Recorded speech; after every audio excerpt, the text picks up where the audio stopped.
With just a couple of days left to go before the European elections, we've been getting to know some of the candidates that are running, but not necessarily for their own country. More details in the brief from Brussels.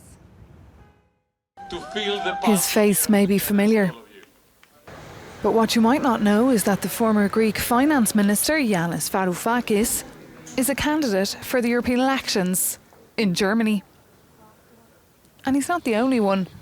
Other European politicians have also chosen to run in other countries, like the former Europe minister from Italy's Matteo Renzi's socialists, Sandro Gosci.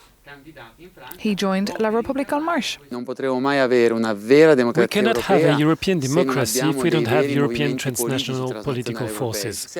We are 6 European citizens candidates with a different nationality from the French one. It really embodies the idea of politics without borders. Among the cross-border candidates, there are also a few faces with familiar surnames, like this young Frenchman, Nicolas Barnier, the son of the EU Brexit negotiator.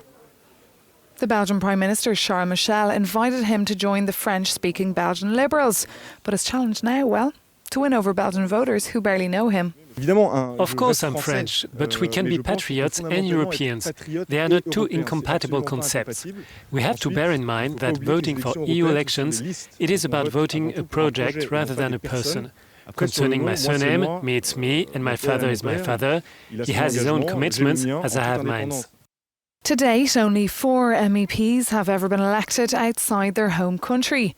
And in the 2019 elections, although there'll be at least 20 cross-border candidates, there won't be transnational lists. But how likely are they to get a seat in the European Parliament?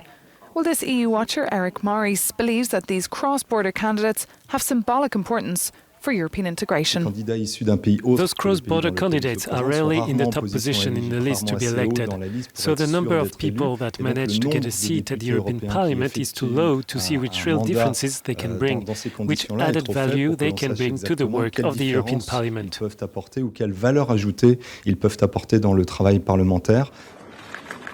The idea of transnational lists was launched by Emmanuel Macron to reallocate the vacant seats left over from Brexit. But the idea didn't fly. And now, as the UK is taking part in the elections, it could be 2024 before the idea becomes a reality. And in just about 2 weeks' time, we will find out how the European United Left do in those elections. For Euronews, I'm Maeve McMahon in Brussels.